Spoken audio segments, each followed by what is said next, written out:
lies between A and B. ठीक है, पता चल गया? So this is also an improper integral जो आपको ये इंटीग्रल दिया है, but this is one of the representation of Dirac delta function. Okay, now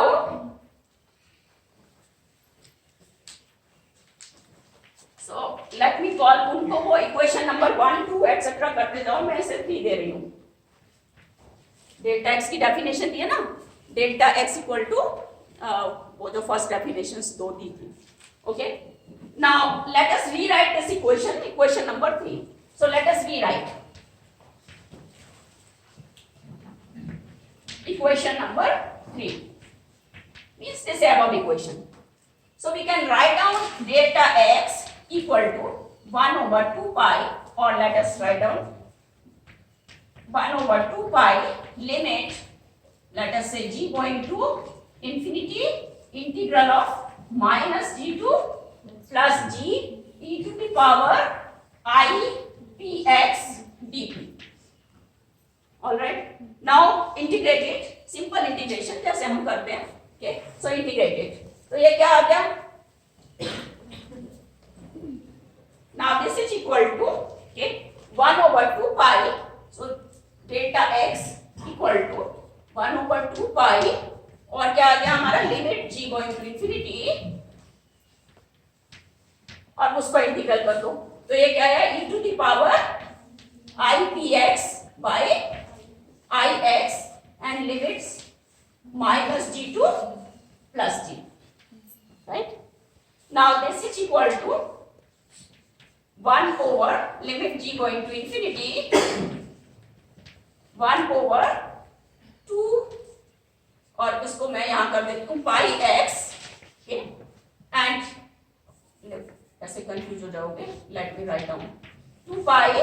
and यहां से क्या आ गया अब आपका e to the power I g x by I x. Right, तो आई एक्स को एज इट इज लिख देंगे, minus e to the power minus I g x. यहां तक कोई प्रॉब्लम नहीं है. Now this is equal to limit g going to infinity 1 over 2 pi, और इसको मैं इस तरह से लिख सकती हूँ, I can write down here I x. So point 2 को यहाँ लिख देती हूँ. So 1 over pi x e to the power I g x minus e to the power minus I g x by 2i. अब ये formula आपने देखा होगा कहीं. You can write down sine or cos, okay, in terms of exponential functions. So e to the power theta minus e to the power minus theta by 2i. So ये function हमारा क्या आ गया? This is equal to, okay, limit g going to infinity sine gx by pi x. Is that fine? And this is another representation of Dirac delta function. Okay, this is another equivalent representation of Dirac delta function. So एक आपने अभी पहले देखा था p वाले form में, and ये second one. Now अब हमने क्या बोला था? Area under the curve is unity. Okay, so let us see. Can I erase this one? So let me erase this side.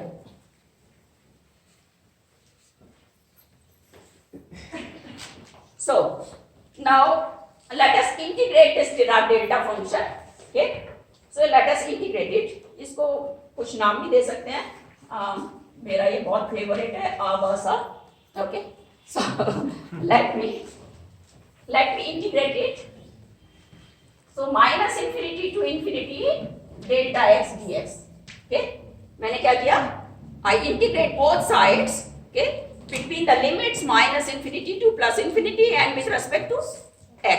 Okay, so minus infinity to infinity delta x dx, and this is equal to integral minus infinity to plus infinity limit g going to infinity sine gx by pi x. Okay, fine. Now let us assume that these two things can be interchangeable. So we can interchange this integration and this limit sign. So then this is equal to limit g going to infinity integral minus infinity to plus infinity sin gx by pi x dx. Okay? अब हम जैसे integral solve करते हैं वैसे solve कर लो. तो ये gx equal to put something. So gx equal to let us put gx equal to by. So we put gx equal to by. This implies x equal to y by g. Okay, and or dx equal to 1 by g dy. कर सकते हैं, right? So if you do that, then you get this thing equal to limit g going to infinity, and यहाँ पर limit change नहीं होंगी. Okay, because when x is in minus infinity, y भी minus infinity हो जाएगा. Similarly this. So integral minus infinity to plus infinity, and यहाँ पर क्या आ जाएगा sin by यहाँ पर pi x है. So pi 1 over pi को हम बाहर लिख लेते हैं. Okay, and x we can substitute y by g, and 1 by g d by. So 1 by g से 1 by g cancel हो जाएगा, and then you get this thing equal to limit g going to infinity 1 over pi. ये यहाँ से आया, and यहाँ पर क्या आ गया integral minus infinity to plus infinity sine by d by. ठीक है ना. Now look at it here. यहाँ पर g का कुछ नहीं है. So this integral is independent of g. Okay, and the value of this integral is pi. Okay, so this means this is equal to 1 over pi times pi. Value of this integral is pi. So therefore 1 over pi into pi is 1. So this means we have proved that integral of minus infinity to infinity delta x dx equal to 1 mathematically. Okay? Definition में तो है ही, लेकिन हमने यहाँ prove भी कर दिया. Okay? So हमारे पास डेफिनेशन, इसका मतलब डेल्टा फंक्शन की हमारे पास कितनी डेफिनेशन हो गई. Delta. So we have two equivalent representations of Dirac delta functions. So delta x is defined by जो first definition थी 0 infinity, okay, 0 and infinity वाली.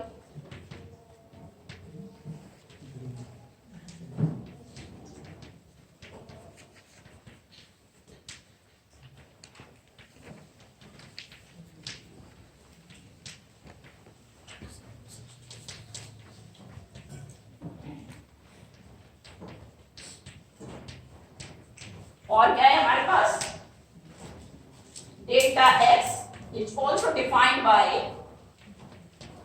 1 over 2 pi integral minus infinity to plus infinity.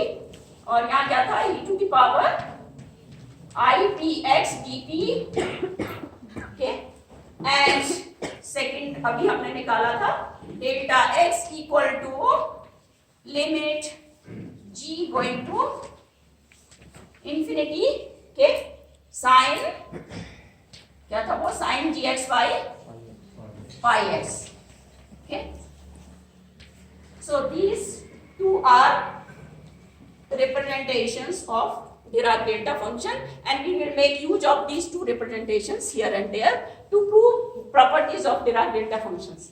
Okay, now this Dirac delta function, this is, as you know, is not a function in a proper sense. तो होता क्या है कि कभी अकेला नहीं आता. It comes in the combination of some function. किसी न किसी फंक्शन के साथ आएगा. ओके, सो किस तरह से, सो लेट अस सी. ये जो थर्ड वाली डेफिनेशन है ना, हाँ, इसमें जो p है ये एक वेरिएबल है या मोमेंटम है? नहीं, मोमेंटम और उससे इसका अभी कोई कनेक्शन नहीं है. अभी सिर्फ इसे वेरिएबल मान के चलो. ठीक है ना. ओके, वो तो सिंबल ले दिया है सिर्फ यहाँ पर अभी.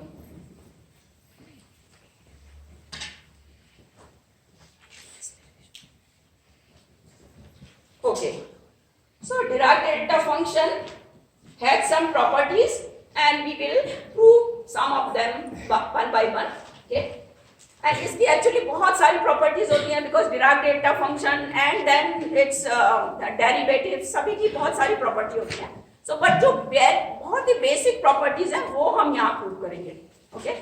And बाकी properties आप अगर पढ़ोगे तो फिर देखोगे कि जहाँ कहीं use हो रही है you can prove it yourself also. Okay. But जो बहुत ही fundamental वाली basic definition है वो हम यहाँ पर कुछ करेंगे. Okay. So let us see. So as I said, this Dirac delta function never occurs alone. Okay. It comes in the combination of some function. So first one is okay, integral minus infinity to plus infinity fx delta x dx equal to f0. Okay. इसका मतलब क्या हुआ कि delta x इसके ऊपर operate कर रहा है या एक्शन डेल्टा एक्स का action on f x is f0. f0 का क्या मतलब है? The value of the function at x equal to 0. Okay, value of this function at x equal to 0.